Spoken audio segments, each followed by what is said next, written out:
찬양받기에 합당하신 주님, 오늘 은혜를 사모하여 주의 전에 나왔습니다. 종교의식 치르고 돌아가지 않게 하시고 하나님 앞에 살아있는 예배 드리게 하여 주시고 하나님의 말씀이 선포될 때에 내게 주시는 음성으로 받게 하여 주시고 이 말씀이 살아서 역사하여 주시옵소서. 복된 교회 축복하며 예수님 이름으로 기도드렸습니다. 아멘. 할렐루야. 여러분, 할렐루야가 뜻이 뭔지 아세요? 하나님을 찬양합시다. 할렐루야. 야가 이제 여호와거든요. 근데 이제 우리가 할렐루야를 자주 얘기하니까 성경에도 할렐루야라는 말이 엄청 많이 나와 있을 것 같지만 사실 그렇진 않아요. 성경 전체에 할렐루야라는 구약의 시편에만 나오고요. 신약에는 요한계시록에만 나옵니다. 흥미롭죠? 제가 말이 맞는지 틀린지는 요새 구글로 확인하면 다 나옵니다. 옛날에는 목사님들이 막 얘기하면 그런갑다 했는데 요새는 다 확인이 가능해요. 시편도 잘 보면 없다가 104편부터 이제 할렐루야라는 말이 나오기 시작해서 점점점 많아지더니 146편부터 한 150까지는 계속 할렐루야, 할렐루야, 할렐루야 시편이라 그래요. 맨 마지막 시편 150편이 무엇으로 끝나느냐? 할렐루야 이렇게 끝나는 거예요. 여러분 인생에 하나님을 찬양하지 않았던 인생이 어떤 시점부터 하나님을 찬양하기 시작하는 인생 되기를 원하고요. 여러분 인생의 마지막 내뱉는 말이 할렐루야 여호와를 찬양합니다 되기를 원합니다. 신약도 마찬가지. 요한계시록 19장에 가면 천상의 예배 장면이 나오는데 할렐루야라는 말이 4번 나옵니다. 그 요한계시록이 그 성도의 인내, 마지막 그 모든 어려움을 다 지나가고 하나님 앞에 할렐루야 외치는 거예요. 그런 고백이 여러분에게 있기를 소원합니다. 오늘 본문은 좀 배경 설명이 조금 필요한 것 같아요. 1절을 제가 다시 읽겠습니다. 기럇 여아림 사람들이 와서 여호와의 궤를 옮겨 산에 있는 아비나답의 집에 들여놓고 그의 아들 엘리야사를 거룩하게 구별하여 여호와의 궤를 지키게 하였더니 궤가 기럇 여아림에 들어간 날부터 20년 동안 오래 있은지라 이스라엘 온 족속이 여호와를 사모하니라. 아멘. 여호와의 궤가 나오네요. 그렇죠? 하나님의 언약궤. 이것은 하나님의 임재를 상징하는 것입니다. 근데 이 궤는 어디에 있어야 정상이지요? 성막 안에, 특별히 그 안에 Holy of Holies, 가장 거룩한 지성소의 중심에 들어가 있어야 될 언약궤가 그곳에 있지 않네요. 이건 좀 배경을 알아야 되는데 원래 그 성막 안에 잘 있던 언약궤를 사무엘상 4장에 보면 블레셋과 전쟁이 나거든요. 그때 그 전쟁에서 승리하려고 일종의 부적처럼 여호와의 궤가 잘 믿지도 않으면서 부적으로 갖고 온 거예요. 하나님이 거기에 안 넘어가시죠. 전쟁에서 패하게 하십니다. 하나님을 부족으로 대우하는 걸 하나님이 허용하지 않으신 거죠. 져요, 전쟁에서. 그래서 여호와의 언약궤가 블레셋 땅으로 넘어갑니다. 그리고 다곤 신당 앞에 그걸 둡니다. 그거 아세요? 그런 이야기 있다는 거 성경에? 근데 이제 거기서 하나님의 영광이 나타나죠. 다곤 신상이 막 앞에 그 여호와의 궤 앞에 엎드리고 그런 이야기 성경에 있는 거 아세요? 마치 처음 듣는 것처럼 이렇게 계시면 곤란해요. 성경에 그런 얘기가 있어요. 할렐루야. 그래가지고 막 블레셋 땅에 막 역병이 막 돌고요. 그죠? 그래가지고 돌려보내야겠다. 그래가지고 벳세메스로 가는 암소 이야기 혹시 아세요? 할렐루야. 그 얘기 바로 앞에 있어요. 그래가지고 언약궤가 이스라엘 땅으로 돌아온 거예요. 돌아왔는데 원래 돌아가야 될 장소는 성막 안인데 어떻게 된 게 성막 안으로 안 돌아가고 기럇 여아림, 그것도 산에 사는 아비나답의 집에 그게 들어가 있는 거예요. 그러니까 여호와의 궤가 돌아오긴 돌아왔는데 있어야 될 자리에 있는 건 아닌 거예요. 상황 이해가 되세요? 돌아와는 왔어요. 하나님께서 돌아오셨어요. 하나님의 임재를 상징하는 게. 그런데 있어야 될 그 중심에 있는 것이 아니라 기럇 여아림이라고 하는 구석에 산에 처박혀서 있는데 세상에 무려 20년을 그렇게 처박고 있었던 거예요. 야, 그러다가 2절 괴가 기럇 여아림에 들어간 날부터 20년이 지나고 나니까 이스라엘 백성들이 비로소 하나님을 찾는, 하나님을 사모하기 시작한 거예요. 이 이야기를 읽으면서 이런 생각이 들었어요. 여러분, 우리가 예수를 믿는다고 하는 것은 내 속에 주님이 들어와 계신다는 것을 의미합니다. 여러분, 예수님을 믿을 때 예수님이 여러분 마음속에 들어오신 줄로 믿습니다. 요한계시록 3장에 보면 내가 문 밖에 서서 두드리더니 누구든지 내 음성을 듣고 문을 열면 내가 그의 들어가서 그의 집에 들어가 그로 더불어 먹고 마신다 그러셨거든요. 여러분, 예수를 믿을 때 예수님이 여러분 속에 들어와 계십니다. 근데 들어와는 계시는데 주님이 거하기를 원하시는 곳은 여러분의 인생의 중심이에요. 저희 교회 성도님들은 아멘을 되게 잘해요. 거기에 익숙해 있다가 조금 힘드네요. 할렐루야. 근데 많은 사람들이 주님이 안 들어오신 게 아니야. 들어는 오셨어. 근데 주님이 있기를 원하는 중심에 주님을 두는 것이 아니라 한쪽 구석에 처박아놔요. 안 들어오신 게 아니야. 분명히 들어와는 계셔. 근데 한쪽으로 처박아 들어온 거예요. 이 중에 그런 분들 많습니다. 여러분, 오늘 그 한쪽 구석에 처박혀 계신 예수님이 여러분 인생의 중심에 들어오는 은혜가 있기를 소원합니다. 이 사람들은 20년 만에 사모하기 시작했어요.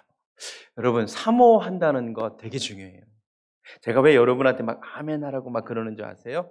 그게 사모한다는 거거든요. 아멘, 내가 받겠습니다. 여러분, 심지어 제비도요. 여러분, 제비 어미가 제비 새끼한테 밥 주는 거 혹시 아세요? 근데 이제 잘 보시면 다 똑같이 생겼잖아, 제비 새끼들이. 근데 어떻게 그 어미가 그 많은 새끼들 입 벌리고 다 있는데 어떻게 주는지 아세요? 최근에 그 연구 결과가 밝혀졌어요. 혹시 사진 1부 때 준비된 사진 2부 때도 보여주실 수 있나요? 그 제비 새끼 사진? 없구나. 여러분, 어미가 입을 제일 크게 벌린 놈을 주더래요. 연구 결과 밝혀졌어. 한 번 먹은 친구는 조금 벌린대. 근데 아직 한 번도 못 먹어서 배고픈 애는 최선을 다해서 벌려서 입을 최대한 크게 벌린 놈부터 엄마가 주더래. 제비도 그래요. 여러분, 하나님이 누구에게 은혜를 주시는지 아세요? 사모하는 자에게 주세요. 하나님은 사모하는 영혼을 만족하게 하시고 줄인 영혼에게 좋은 것으로 채우시는 분이십니다. 여러분, 은혜를 사모하세요? 할렐루야! 20년 만에 이스라엘 백성들이 하나님을 사모하니까 하나님이 이제 은혜를 주시기 시작하는 거예요. 근데 너무 신기하게 이제 부흥이 일어나는데 사무엘이 이스라엘 백성들을 모아요. 오라 그래요. 근데 지금 괴가 기럇 여아림에 있잖아요. 그럼 상식적으로 기럇 여아림에 다 모여라 이럴 수 있겠죠. 혹은 원래 성막이 있던 장소가 실로거든요. 실로로 다 모여라 이럴 수도 있겠죠. 그렇죠. 우리가 이스라엘 하면 또 중요하게 생각하는 땅들 몇 개 있잖아요. 뭐 베델도 있고 헤브론도 있고 뭐 예루살렘도 있고 거기로 모여라 할 수 있지만 유독 5절을 보니까 사무엘이 이르되 온 이스라엘은 미스바로 모이라 이렇게 얘기해요. 왜 하필 미스바로 초청을 한 걸까요? 여러분, 우리가 히브리어를 잘 몰라서 그렇지만 사실 히브리어 그 지명에는 의미가 있어요. 의미. 미스바의 뜻을 사전에서 찾아보면 높은 곳, 망대, 조망하는 곳 이렇게 나옵니다. 의미가 있어요. 니네 미스바로 와라. 높은 곳으로 올라와라. 조망할 수 있는 곳으로 와봐라. 저도 어저께 목사님과 함께 좀 높은 곳에 올라가서 그 아칸사 강을 내려다봤더니 한눈에 다 보이더라고요. 저는 오늘 여러분을 미스바의 자리로 한번 초대합니다. 이렇게 아웅다웅 인생 이렇게 살지 마시고 오늘 조금 높은 곳에 올라오셔서 여러분의 인생을 한번 쭉 한번 조망해 보셨으면 좋겠어요. 그러면 보이지 않던 것들이 보입니다. 죄송합니다. 나이도 감히 젊은 제가 연세 지긋하신 분들 앞에 두고 인생을 한번 조망해 보자고 해서 죄송합니다만 나이가 좀 어리면 어때요, 그죠? 먼저 높은 곳에 올라가서 봤으면 된 거 아니에요, 그렇죠? 할렐루야. 여러분 인생을 제가 한번 좀 높은 곳으로 초대해 볼게요. 말씀으로 제가 한번 초대해 볼게요. 여러분 인생이 뭐예요? 야고보서 4장 14절에 이렇게 되어 있습니다. 너희 생명이 무엇이냐? 너희는 잠깐 보이다가 없어지는 안개니라. 아멘. 여러분 성경에 말하는 인생이 뭔지 아세요? 별거 없어요. 잠깐 있다가 우린 영원히 살 것 같은데 잠깐 있다가 사라지는 안개와 같은 존재입니다. 아멘. 히브리서 9장 27절에 이렇게 되어 있습니다. 한 번 죽는 것은 사람에게 정해진 것이요 그 후에는 심판이 있으리니. 여러분이 미스바의 자리로 여러분 초청합니다. 이게 여러분 인생입니다. 하나님이 너는 흙이니 흙으로 돌아갈지어다. 그 말씀 앞에 어쩔 수 없이 흙으로 돌아가는 게 우리 인생이에요. 여러분 우리 한국어에서 죽음을 표현하는 여러 표현 중에 숨을 거두었다 이런 표현이 있는 거 아세요? 야, 이거 기가 막힌 표현입니다. 이거 성경적인 표현인 거 아세요? 여러분 성경에 따르면 하나님께서 우리를 흙으로 만드시고요. 그 코에 생기를 불어넣으셨어요. 그러면서 생명이 됐어요. 인생이 다른 게 아니라 하나님이 불어주어 주신 그 생기를 내뱉었다가 다시 들이마셨다가 내뱉었다가 들이마시다 이렇게 살다가 아무 생각 없이 내뱉었는데 이걸 다시 들이마시려고 했는데 누군가가 그 숨을 걷어가 버린 거야. 그게 죽음이에요. 하나님이 우리에게 주신 생기를 어느 날 하나님이 거두어가시잖아요. 한번 내뱉은 걸 다시 들이마시고 싶었는데 주신 분이 거두어가시잖아요. 그게 죽음이에요. 죽음. 제가 한 가지 확실한 예언할게요. 100년 뒤에 좀 기분 나쁠려나? 200년 뒤에 오케이. 여기 계신 분들 확실히 죽습니다. 예언 정확하게 맞을 것입니다. 다 죽어요. 그게 인생이에요. 인생 별거 없어요. 죽는 자예요. 모털 죽는 자입니다. 제가 미국에서 목회하면서 참 은혜 받는 게 뭐냐면요. 공동묘지. 한국은 죽음을 숨겨요. 묘를 산했습니다. 그리고 장례식 때도 병풍 뒤에 시체를 숨기죠. 미국은요. 묘지가 길가에 있습니다. 너무 은혜로워요. 죽음이 우리가 무관한 게 아니라는 거죠. 저는 장례식을 목사니까 많이 집례를 하죠. 뷰잉 서비스를 합니다. 시체를 앞에 이렇게 둡니다. 너무 은혜로워요. 제가 꼭 만져봅니다. 영혼이 떠난 몸을 만져봅니다. 무섭도록 차갑습니다. 무섭도록 딱딱합니다. 근데 그게 우리 운명이에요. 영혼 떠난 몸은 그렇습니다. 저는 7 식구였어요. 우리 부모님도 5남매를 두셨거든요. 6년 전에 저보다 1살 많은 누나가 죽었어요. 저희 누나는 24살에 판사가 됐어요. 근데 6년 전에 과로사했어요.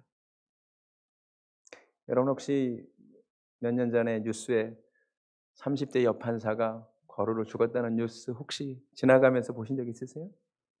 우리 누나예요. 누나가 죽었어요. 잠깐 있다가 안개처럼 사라졌어요. 작년 12월 27일에 저희 어머니가 소천하셨어요. 근데 코로나 때문에 가보지도 못했어요. 벌써 저희 집안 식구 7명 중에 2명이 이 땅에 없어요. 근데 저도 그렇게 될 거고요. 확실히 말하는데 여러분도 그렇게 될 거예요. 터키의 한 공동묘지에 비문이 있는데 그 앞을 누구도 선뜻 지나가지 못해요.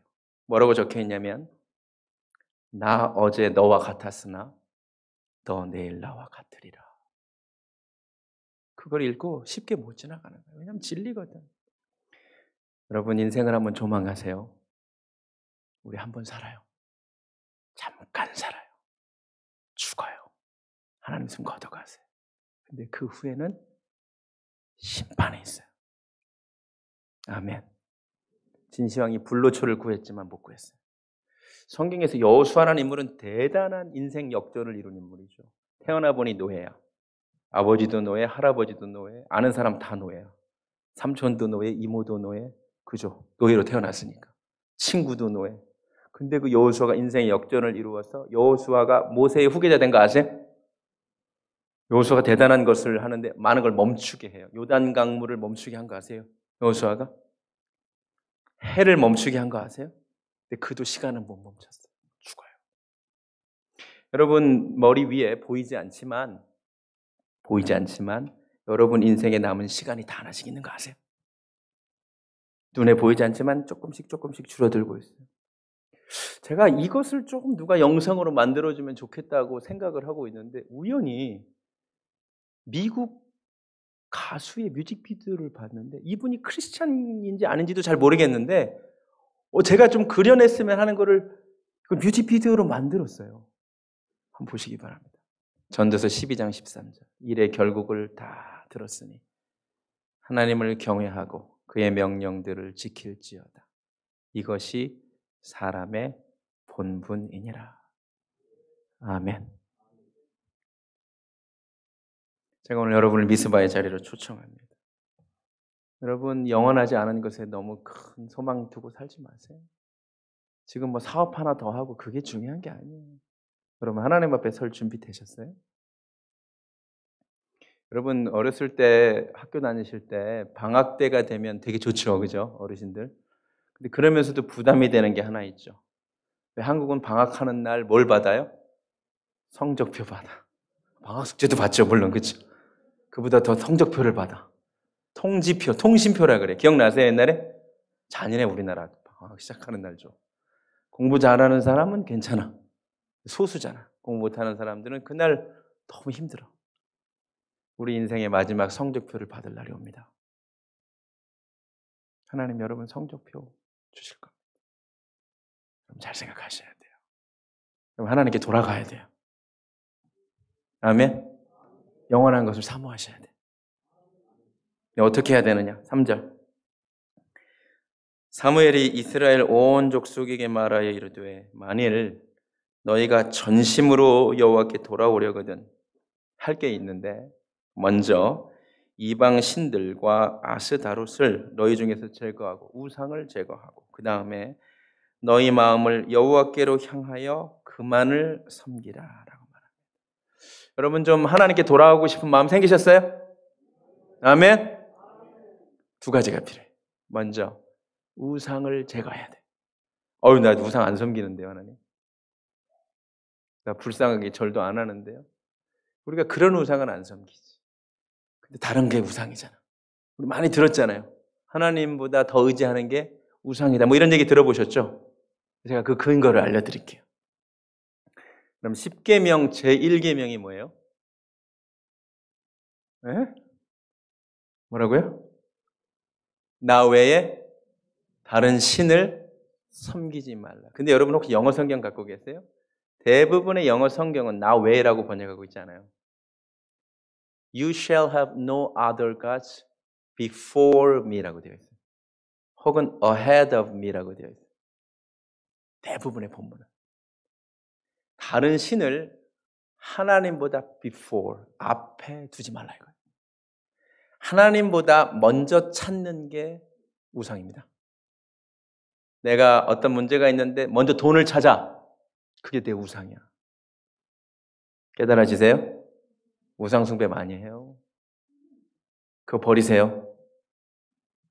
하나님을 제일 먼저 두세요. 문제 생기면 내가 가진 인맥으로 다 해보고 그 우상이에요.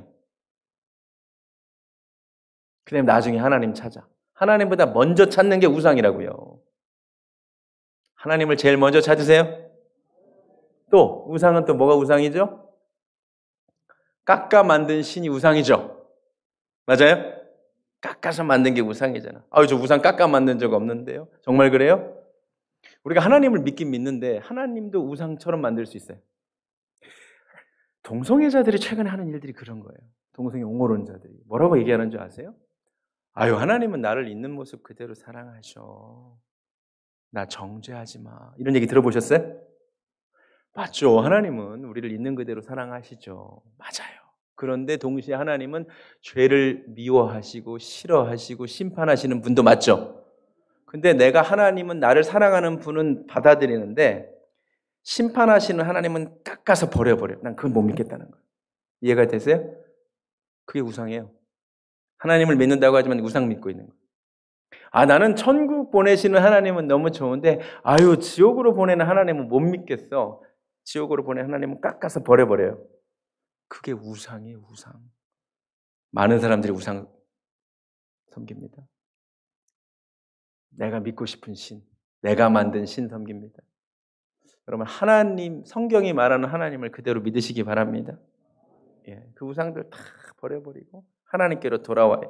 그 다음, 마음을 여호와께로 향하여 그만을 섬기라. 아주 배타적인 헌신을 요구하죠.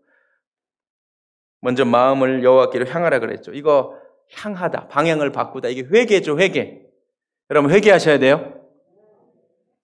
여러분, 회개가 뭐예요? 많은 사람들이 회개하면 이 모습을 생각해요. 이거 사진 준비됐나요? 혹시? 안 됐나요? 오케이. 우리는 회개하면 우는 사진을 생각해요. 내가 막 펑펑펑펑 울어. 막 엎드려 막 회개해. 그러면 그거 보고 회개했다 그러죠. 맞아요? 나왔어요? 안 보여주셔도 될 것 같아요. 괜찮아요. 근데 여러분, 그 회개한 거 맞아요? 여러분, 회개를 나타나는 헬라어가 메타노이아라 그러는데 뜻이 뭐냐면 방향을 바꾸다. 우는 게 중요한 게 아니라 방향을 바꿔야 돼요. 내가 죽일 놈이지. 이래놓고 일어나서 똑같은 짓을 또 해요. 그거 회개한 거예요? 회개 안 한 거예요. 그냥 운 거예요. 공교롭게도 회개를 나타내는 한자어는 이렇게 되어 있습니다. 따라하세요. 뉘우칠 회, 고칠 개. 뉘우친 다음에 고쳐야 그게 회개예요. 아시겠어요? 앞으로 누가 교회에서 말씀 들을 때 찔려가지고 막 울잖아요.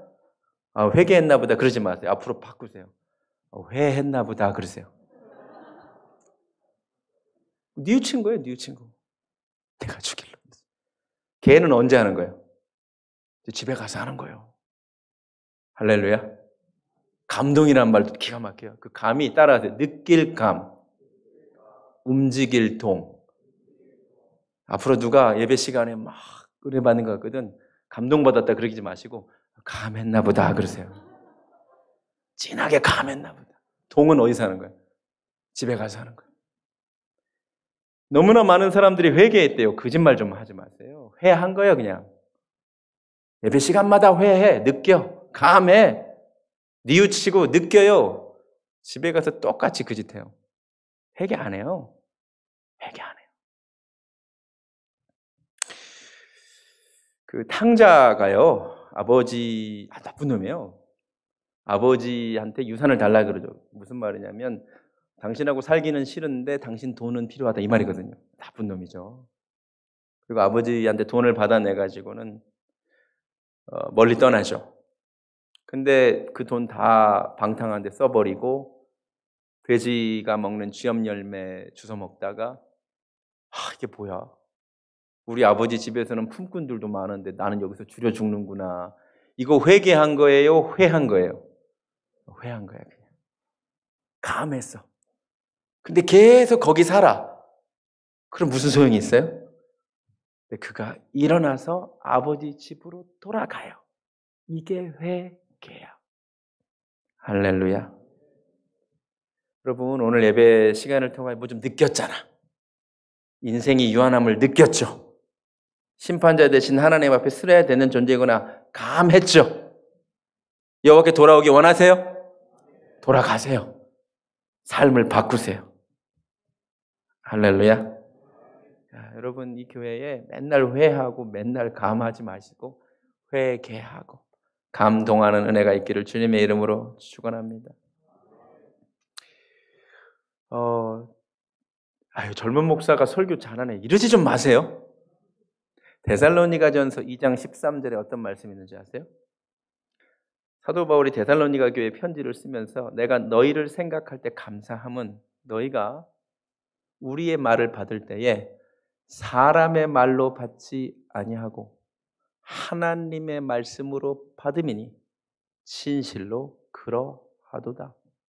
이 말씀이 너희 속에서 역사하느니라. 여러분, 하나님의 말씀이 어떻게 역사하는지 아세요? 여러분이 이 설교를 젊은 목사가 하는 말로 들으면 역사는 안 나타나요. 근데 이 목회자의 입술을 통하여 내게 주시는 하나님의 말씀으로 받을 때 그 말씀은 여러분 속에서 역사하실 것입니다. 그래서 제가 아멘 하는 거예요. 제가 말이 뭐가 중요하겠어요? 하나님 말씀, 내게 주시는 말씀으로 받으세요. 꼭 이런 분이 계셔. 이거 김 집사 들어야 되는데 이런데 안 온다고. 우리 아내 이 말 들어야 되는데 안 온다고. 아니요. 나 들으라고 하는 거예요. 나 들으라고. 다윗이요, 범죄한 거 아세요? 밧세바 범, 사무엘하 11장에서 밧세바 범하고 태연하게 살았어요. 하나님이 나단 선지자를 보낸 거 아세요? 우리 하나님이 너무 인격적이라서 죄를 직접 지적하지 않으시고 예화를 하나 드리죠. 아주 부자가 있었는데 양도 많으면서 손님이 왔는데 자기 양을 안 건드리고 양 한 마리밖에 없는 집 그 양 뺏어다가 대접했다. 이거 누구 얘기예요? 다윗 얘기지. 근데 다윗이 딴 사람으로 들어요. 다윗이 뭐라 그러는지 아세요? 그놈 참 나쁜 놈이네 그래요. 지 얘기하는데. 나단이 참지 못하고 당신이 바로 그 사람이다 그래버려요. 여러분, 설교를 들을 때 이거 진짜 김집사 들으라고 하는 설교인데, 이거 우리 남편 들어야 되는 설교인데 이러면 역사는 한 개도 안 나타나요. 이 말씀은 여러분에게 드리는 말씀이에요. 내가 표적이에요. 한국교회가 시급히 바꿔야 되는 표현이 하나 있어요. 제가 가끔 그런 얘기 들었어요. 목사가 나한테 표적 설교해가지고 기분 나빠서 교회 떠난대. 그런 얘기 들어보셨어요? 이렇게 좋은 교회는 그런 일이 없죠. 근데 말은 바로 합시다. 입이 삐뚤어져도 말은 바로 합시다. 그럼 누가 표적이에요? 그럼 오늘 하나님께서 주시는 말씀의 표적은 내가 맞지 않아요? 할렐루야. 그럼 이 말씀 누구 들으라고 주시는 말씀이에요? 내가 찔려야 되는 거 맞는 거 아니에요? 사도행전 2장을 보면 베드로가 설교할 때 그들의 마음이 찔려 가로되 우리가 어찌할꼬 그랬어요. 내가 표적인데 나를 찔렀다 이거예요. 그럼 모든 말씀을 내게 주시는 말씀으로 받으시기 바랍니다. 나 들으라고 하시는 말씀이야. 내가 여호와를 사모해야 되고 내가 우상을 버려야 되고 내가 여호와께 온전히 돌아가야 돼요. 할렐루야. 그럼 역사가 나타납니다. 자, 그런데 이렇게 하나님께 돌아가기로 결심을 했어요. 우리는 이렇게 생각해요. 이제 하나님 우상을 버리고 하나님만 섬기기로 다짐했으니 이제 좋은 일이 벌어지겠지. 우리는 그렇게 기대를 해요. 그런데요, 7절을 볼까요? 이스라엘 자손이 미스바에 모였다 함을 블레셋 사람들이 듣고 그들의 방백들이 이스라엘을 치러 온지라 이스라엘 자손들이 듣고 블레셋 사람을 두려워합니다. 이게 되게 놀라운 거예요. 이스라엘 백성들이 금식하고 오직 여호와만 섬기기로 결단을 했는데 그들에게 무엇이 닥치냐면 블레셋이 쳐들어와요. 여러분, 이게 우리 인생 가운데 벌어지는 일이에요. 여러분이 진짜 하나님 뜻대로 내가 하나님의 백성답게 살아야겠다고 결단하는 순간 그때 사탄이 여러분을 주목해요. 여러분이 그냥 교회만 왔다 갔다 하고 그냥 종교 생활하고 사탄이 여러분에게 관심 없어요. 사탄의 왕국에 전혀 손상이 안 되는 인물들이거든요. 사탄이 안심해요. 괜찮겠다. 갑자기 여러분이 우상을 제거하고 전심으로 하나님만 섬기기로 결단을 하는 순간 사탄이 여러분을 주목한 거 아세요? 인생에 문제가 일어나게 돼 있어요. 원래 그래요, 원래. 하나님의 일에 방해가 있어요. 제 말이 맞아요, 틀려요? 맞죠. 그러니까 막 여러분 시험 들잖아. 내가 이제 하나님 뜻대로 살려고 결심했는데 하나님이 왜 나 교통사고 나요? 왜 사업이 어려워져요? 오늘 말씀 꼭 기억하세요. 사탄이 움직이기 시작한 거예요. 사탄이 여러분이 하나님께로 가까이 가는 것을 두고 볼 수가 없었어요. 그래. 앞으로 시험 들지 말고 꼭 기억하세요. 이겨내세요. 어떻게 되느냐? 8절 이스라엘 자손이 사무엘에게 이르되 당신은 우리를 위하여 우리 하나님 여호와께 쉬지 말고 부르짖어 우리를 블레셋 사람의 손에서 구원하시게 하소서 하는지라. 그래서 사무엘이 여호와께 백성들을 위하여 부르짖고 기도할 때 여호와께서 9절 후반부를 보면 응답하세요. 어떻게 응답하시냐? 10절을 보니까 사무엘이 번제를 드릴 때에 블레셋 사람이 이스라엘과 싸우려고 가까이 오매 그날에 여호와께서 블레셋 사람에게 큰 우레를 발하여 그들을 어지럽게 하시니 그들이 이스라엘 앞에 패한지라. 할렐루야. 문제 있을 때 기도하세요. 백성들이 사무엘을 찾아간 것처럼 목사님 찾아가세요. 목사님 기도해 주세요. 그리고 그때 여러분에게 간증거리가 생겨요. 이스라엘 백성들이 미스바에서 간증거리가 생겨요. 블레셋 적들이 쳐들어왔는데 기도했는데 하나님이 우레를 발해서 그들을 물리쳐 주신 거예요. 그래서 그 유명한 에벤에셀, 하나님이 여기까지 우리를 도우셨다. 여러분 인생에 간증이 생기기를 주님의 이름으로 축원합니다. 꼭 기억하세요. 하나님 뜻대로 살겠다고 결심하시고 사탄의 방해가 있을 거라고 생각하시고 있을 때 기도하세요. 그럼 여러분 인생에 간증이 생겨날 줄로 믿습니다. 제가 마지막으로 한 가지만 말씀드리고 설교를 마칠게요. 여러분, 사무엘이라는 사람이 얼마나 중요한지 아세요? 읽진 않았는데 13절이 이렇게 끝나요. 여호와의 손이 사무엘이 사는 날 동안에 블레셋 사람을 막아요. 기가 막힌 얘기입니다. 이스라엘이라는 땅이 사무엘이라는 지도자가 있는 동안에, 사무엘이 누구냐면 백성들을 위하여 기도하는 지도자, 백성들을 위하여 하나님의 뜻을 전해주는 지도자가 있는 동안에 이스라엘이 평안했어요. 여러분이 알칸사 제자들 교회가 평안한 이유가 뭔지 아세요? 성도들을 위하여 기도하는 담임 목사님 때문인 거 아세요? 여러분 담임 목사님이 얼마나 중요한지 아세요? 너무 사람들이 그걸 모르더라고. 여러분을 위해 기도해주는 담임 목사님이 계셔서 이 교회가 평안한 거예요, 사실은. 여러분 너무너무 중요한 존재예요, 담임 목사님이. 담임 목사를 귀하게 모르고 유튜브에서 유명 설교자들 찾아서 설교 듣고 은혜 받으시는 분들 계시죠. 여러분의 존재도 모르고 여러분을 위해 기도하지도 않고 여러분을 위해 신방하지도 않는 그 사람, 그 목사님이 아니라 전남수 목사님 때문에 이 교회가 평안한 거예요, 여러분. 제가 1부 때는 안 한 얘기인데 2부 때 여러분 잠언 17장 한번 가보실래요? 잠언 17장. 잠언에 이런 말씀이 있더라고요. 잠언 17장 24절인데요.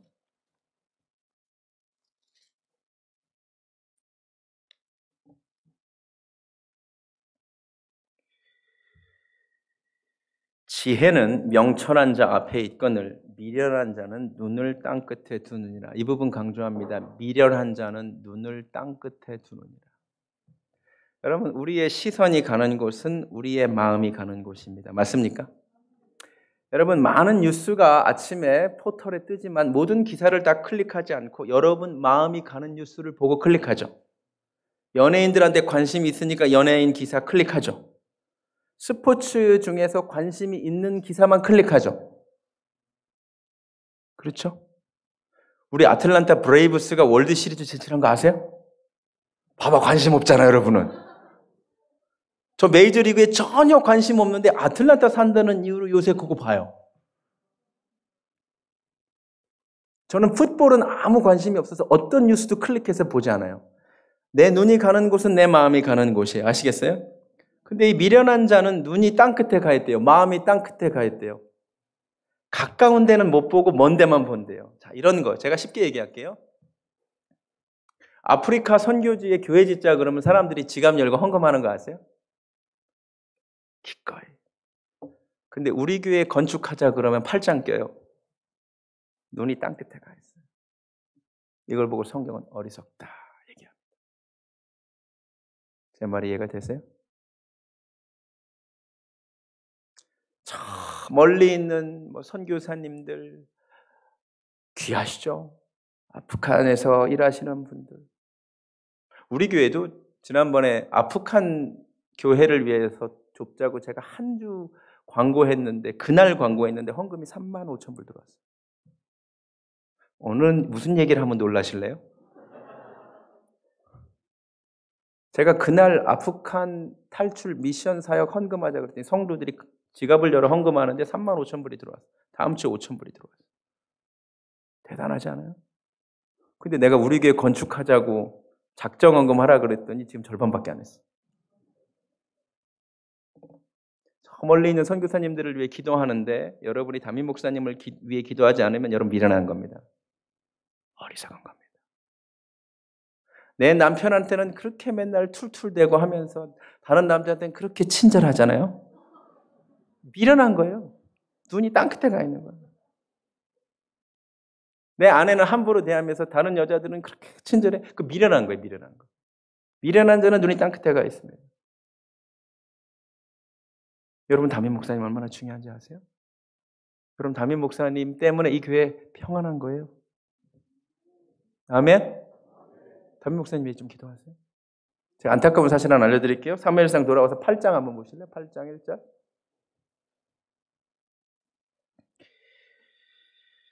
사무엘이 늙음에 이게 너무 안타까운 거예요. 그 귀한 사무엘이 늙어요. 세월을 못 막아요. 여러분 이 교회 세우고 이렇게 귀하게 여러분을 위해 기도하시는 목사님 늙어가세요. 목사님도 은퇴할 때가 이제 다가오실 거예요. 계실 때 귀한 줄 좀 아세요. 할렐루야. 지혜로운 자들 좀 되세요. 은퇴하고 나서 아유 계실 때 잘할 걸 그러지 마세요. 귀한 분이세요. 여러분이 여러분의 담임 목사님을 가장 귀하게 알아주셔야 돼요. 아멘. 한 가정에서 가장 중요한 사람은 그 가정을 위하여 기도하는 사람. 기도하는 한 사람이 그 가정을 지키거든요. 교회를 위해 기도하는 자들이 교회를 지킴을 믿습니다. 여러분 기도하는 자 되세요? 내 주의 나라와 주 계신 성전과 피 흘려 사신 교회를 사랑하세요. 이 교회 위하여 눈물과 기도로 내 생명 다하기까지 늘 봉사하세요. 말씀 마칩니다. 미스바의 자리로 오늘 여러분을 초청했습니다. 말씀으로 인생이 어떤 존재인가. 잠깐 있다가 사라져요. 별거 아니에요. 주님이 숨을 거두시면서 너는 흙이니 흙으로 돌아가라 그러면 오늘 밤이라도 우리 죽을 수 있어요. 근데 그 후에 심판이 있어요. 그럼 준비되셨어요? 준비되셔야 돼요. 당신은 지금 어디로 가나요? 오늘 부를 찬양입니다. 발걸음 무겁게. 이 세상 어디 쉴 곳 있어요? 머물 곳 있어요? 없어요. 예수 안에만 있어요. 예수 믿으시기 바랍니다. 찬양하겠습니다. 좀 천천히. 가사를 생각하면서 가사 보여주세요. 당신은 지금 어디를 가나? 당신은 지금 어디로 가나요? 발걸음 무겁게 이 세상 어디 쉴 곳이 있나요? 머물 곳 있나요? 예수 안에는 행복이 있어요. 평안이 넘쳐요. 십자가 보혈 믿는 자마다 구원을 얻어요. 여러분 예수님 믿으세요. 예수 믿으세요. 예수님 믿으세요. 예수 믿으세요. 예수 믿으세요. 예수 믿으세요. 당신은 오늘 누굴 만났나요? 당신은 오늘 누굴 사람이 위로 못 줍니다. 위로 받았나요? 이 세상 누가 나를 대신하여 목숨 버렸나요? 고통에 멍에 벗어버리세요. 예수의 여러분 마음은 좀 여세요. 마음은 열고 주님 맞으세요. 기쁨이 넘쳐요. 여러분 예수님 좀 믿으세요. 예수 믿으세요. 예수 믿으세요. 예수 믿으세요. 예수 믿으세요. 예수를 믿으면 새롭게 됩니다. 예수를 믿고 새롭게 기쁨이 넘칩니다. 기쁨이 넘쳐요. 어둠 거치고 새날이 되니 행복이 넘쳐요. 이전에 없던 평안을 얻으니 찬송이 넘쳐. 예수 믿으면 너무 좋습니다. 샘솟는 기쁨 전해주어요. 예수의 우리 다같이 일어납니다. 예수 믿으세요. 찬양합니다. 예수 믿으세요. 예수 믿으세요. 예수 믿으세요. 예수 주를 믿는 자 그는 행복합니다. 주를 믿는 자 그는 행복해요. 영원한 생명 얻으니 하나님 나라 그의 것이라. 어서 예수 믿으세요. 예수 믿으세요. 예수 믿으세요. 예수 믿으세요. 예수 믿으세요. 오늘 예수님 믿으세요. 예수 믿으세요. 예수 믿으세요.